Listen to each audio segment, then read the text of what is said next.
All right, guys, welcome. So we've been working on this series of group developments, groups that we're going to start implementing. And today I wanted to go over thought record. So this is one of the repetitive groups that we need to be providing for clients. And this is one where we're going to help the clients to focus on identifying negative thoughts that are impacting their life. The most obvious one is going to be cravings, obsessions for drugs and alcohol, how that leads them into relapse scenarios and acting against their values. But it's equally applicable for anxiety, for phobias, for PTSD, things like that. And the main thing it was designed for in the beginning, along with addiction, was depression. So depression thoughts. So this is thought record. And this is the main tool, the main homework assignment, the main action plan that we use in cognitive therapy. Okay, so in a group, there's a couple different ways we can do this. So we have groups coming in, we have clients coming in. We really like it to be 8 or fewer clients. It's not always going to be that way. This is not like a hardcore psychoanalysis group where you don't need many people because they'll be talking over each other. There is an educational, motivational interviewing component to this, but we like it to be around eight clients max. Um, Clients will be coming in, and I've done it in a couple ways. So we've got the regular circle way, couches, chairs, they're sitting around in a circle, and they have the printout, and I'll show you guys thought record here in a second. They'll have the printout in front of them, or you can easily do it in setting up chairs in like a theater setting, like a lecture setting. Chairs are in rows, and then you've got the facilitator at the front, normally with a whiteboard behind the facilitator. So those are a couple of ways you can do it. It's really up to your preference, though. If you want to use a whiteboard, always, I like the clients to have this printout, which I'm going to show you, and I'm going to attach to this email, to this a lecture recording when I send this out to y'all. So there's two attachments there. The first one is going to be for the functional thought record itself. And this is how they're going to track the negative thoughts and reprocess them. It's this guy right here, thought record, dysfunctional thought record. Okay. So clients come in. Hello, my name's Dan. I'm going to be your group facilitator today. Welcome to group. And today, guys, we're going to be going over cognitive distortions. Today, we're going to be going over a coping skill that I'm going to help you to use to process negative thoughts and change them. Start this group however you want. I'm also going to attach a YouTube video in the beginning of this. So you can start off with a YouTube video, a short introduction, and it has visual components to it, which is really nice for my visual learners. You can start off with that. It's like 5 minutes long. So you can do the YouTube video. I like to do a history kind of introduction to it, which is really nice. And it kind of chimes in with the people that have different spiritual beliefs and different philosophical beliefs for those clients. So this will be the historical introduction, and you guys can use this if you want to. Back in the day, we used to use psychoanalysis for therapy, psychoanalysis for helping clients with drug addiction and alcoholism. Psychoanalysis is where you go into a therapist's office and they're sitting on a swishy couch, and you never really look at your therapist, you never really talk to them that much. But you do free association. So you go in sessions for an hour, usually multiple times a week, and you talk.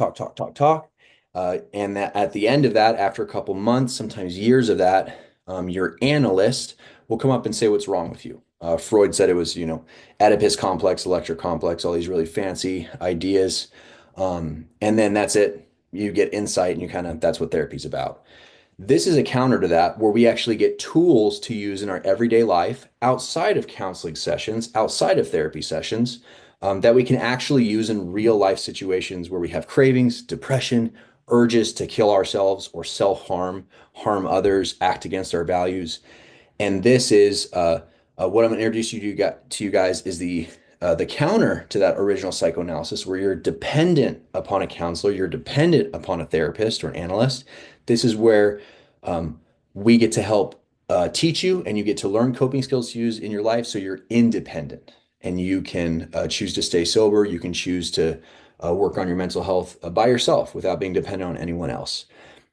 So this is the worksheet that we're going to use, guys. Thought record. It was originally designed by Aaron Beck at the University of Pennsylvania in around the 60s, and he originally used it with depression.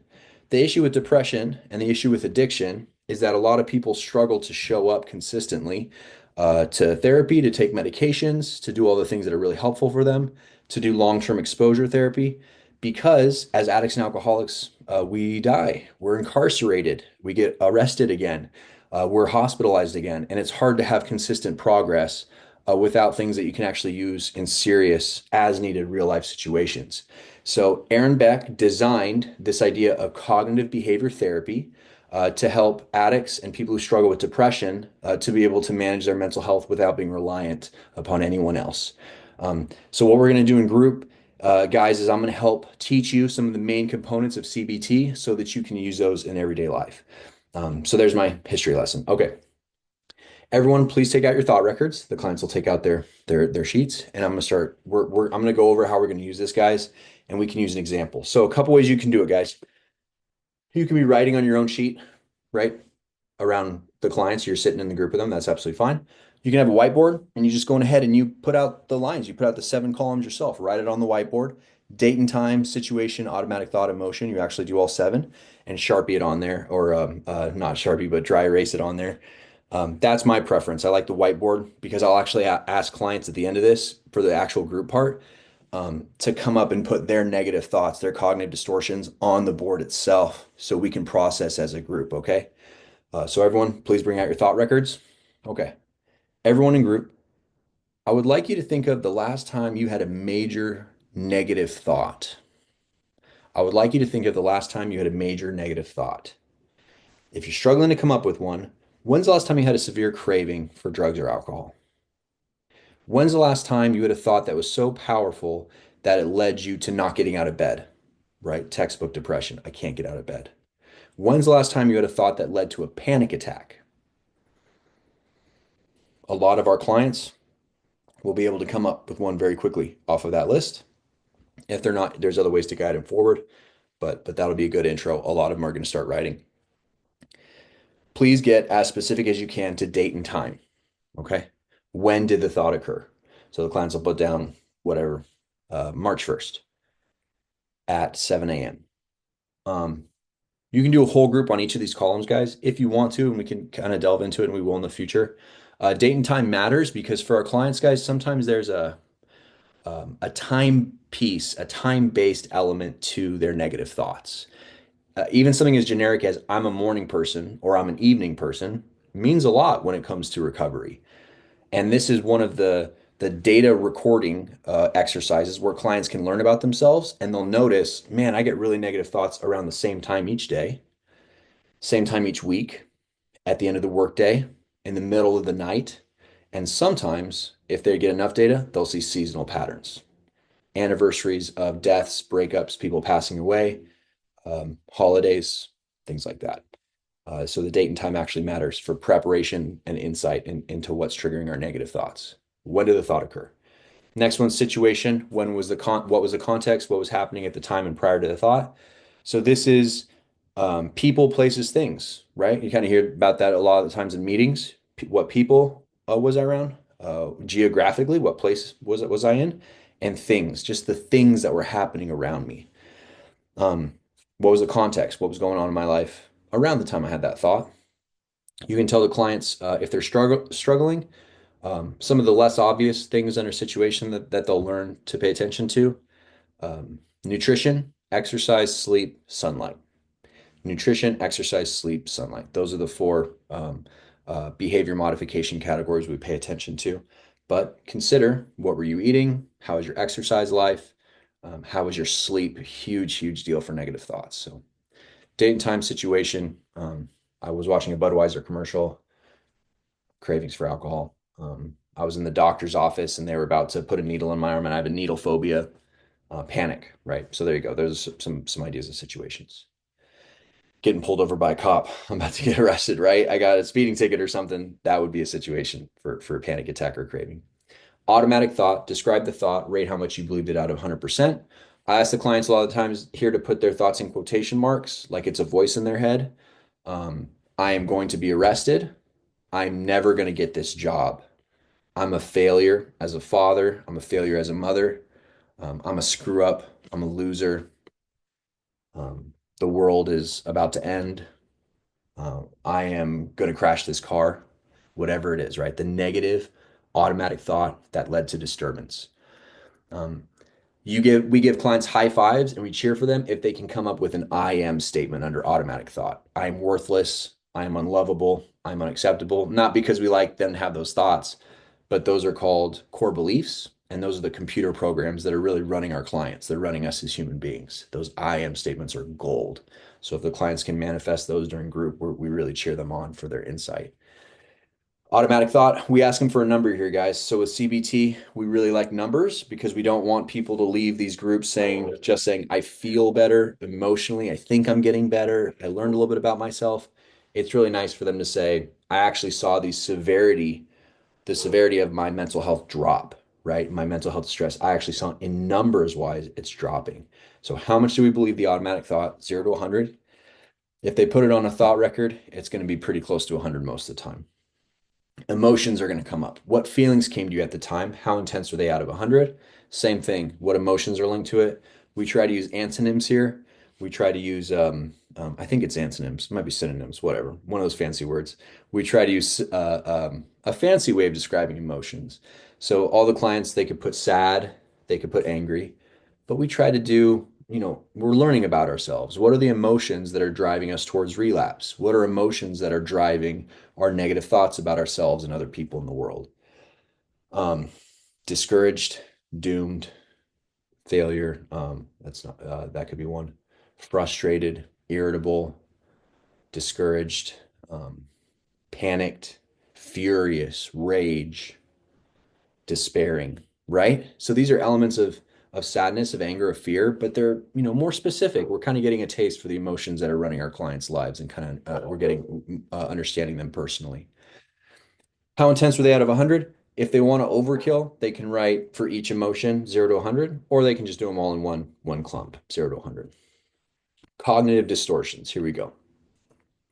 So this is the second attachment, guys, that I'm going to show you. And these are 10 filters for understanding the world. 10 filters that we use as human beings for understanding the world. And these are the negative filters. These are the things that might not be, they're distortions. They're not of service to us. So you ask the clients, if you had a negative thought and it fit into one of these categories, what do you think, which distortion would that thought fit into? Here, guys, however you want to run your group, you can have the clients read them out loud one at a time.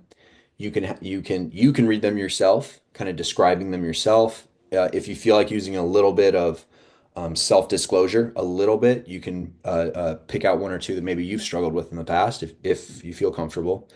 Um, but however you want to introduce this, you can do it that way, or you can just tell the clients, "Hey guys, I'm going to leave you alone for 2 or 3 minutes. Why don't you read through this yourselves?" Um, I kind of shy more on the side of I like to read them out and then have the clients kind of volunteer to read them. I'm always a little careful, guys. We will have clients that struggle with reading comprehension sometimes, and I'm kind of sensitive to being of service to them, and they don't feel awkward in group if they're struggling to read it. But this is it, guys. I don't really feel like I need to go through all these with y'all. We can talk about it in staff meeting and supervision.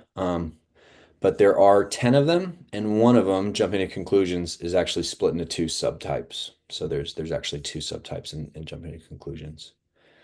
Um, but let's say their original negative thought was, I am a failure, right? That's a really discouraging one, and I can imagine relapsing over a thought like that. That's a really painful one. I am a failure. If you remember, or if you have it in front of you, the distortion that's going to fit under might be labeling, right? We identify with our shortcomings, and those are usually I am statements, labeling, right? So you'd help the client kind of guide them into that. I'm never going to get a job. That would be fortune telling. That's a subtype of jumping to conclusions, right? I'm seeing in the future with clients. I like to joke around there, and we have a crystal ball. We're like a warlock or a wizard. Can we really see in the future? And when you do things like that, you get the ultimate reaction. If you do it well, the client will laugh with you, which is the ultimate reaction, guys. With our clients, guys, we want them to always be focused on personal improvement, sobriety goals, mental health goals, but we want them to do it in a curious, humorous way. That's the excellent mind we're looking for if we can foster that in the clients we work with. I'm so interested by the way my mind works. It's fascinating to me. I'm curious about it, and it's so funny. right? We laugh, and you see in AA, the old timers that are really comfortable with themselves, they might be laughing at themselves a lot. So that's kind of nice. Almost done here, guys. We're going to finish up this intro. We've got cognitive distortions linked to the automatic thought. Our clients have them linked. The next one's going to be alternative thought. What is a more adaptive alternative? Is there another potential solution? So I'm a failure. You might reverse that by saying, I've made mistakes in the past, but today I'm in rehab and I get credit for that. I've made mistakes in the past, but for today, I'm participating in group to the best of my abilities, and I'm going to give myself credit for that. The thing with alternative thought, guys, is we're not looking for fairy tale sparkle thinking. If the original thought is I'm a failure, the alternative thought probably isn't going to be I'm excellent, I'm amazing, because I'm not going to believe that for my own thought record, and I'm the only opinion that matters, right? The client's opinion of themselves is the only thing that really matters. So the alternative thought has to be believable to them, right? And this is all about perspective switches. There's a lot of different perspectives there. So, and this might be where you need to come in and help them. And in a good group setting, you're going to be quiet, and it's going to be their peers who help them manifest that alternative thought that brings them peace and functioning, helps them to get out of bed, helps them to go to the job interview, helps them to turn down drugs and alcohol. Outcome, we go back to those original two numbers. We had a score for automatic thought. We had a score for emotions. Now that you've done the whole process, you have the clients re-rate those scores. And if they did it to the best of their abilities or attempted it, you'll see them drop. Sometimes they'll drop to zero. They'll be laughing and saying, "Man, that original thought, I don't believe it at all anymore." But don't be surprised if it's 5 or 10% for some people, because they might really participate in this group and pick out some really heavy thoughts that have been chasing them around for decades. Um, but the cool thing about this, guys, is I've used this with clients on suicide calls when they've called me up and they're suicidal and they're on the verge of killing themselves. And by doing a thought record, we've been able to chop things down 5 or 10%. And that's the sliver of hope that you need sometimes to not, the client might need to not hurt themselves or hurt someone else or not relapse. So might not be skipping and dancing, but that's what we're looking for sometimes, a more peaceful perspective on a negative thought. So that's the group, guys. However you want to do it with clients, have them write them out on their own sheets, have them put it up on the whiteboard if they're willing when you're done. All right, guys, now that you've all done your personal thoughts, is anyone willing to put theirs up on the board so we can process it together and work on it together? And someone will come up there. Sometimes the person who comes up will be stuck, like they'll be stuck on some part of it, and the group can help them.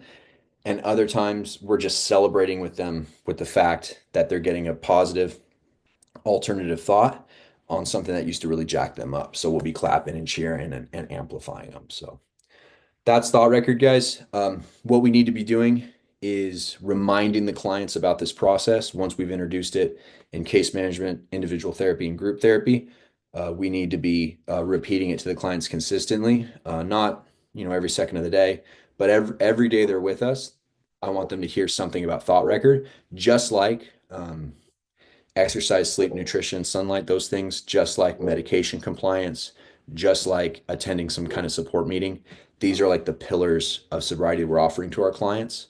And they are not ambiguous. These are science-backed, science-based, evidence-based treatment protocols that will help a high percentage of our clients. So I hope that's helpful, guys. I'm going to shoot this out to you here in a few minutes with the attachments, and we'll talk about it later. Thank you.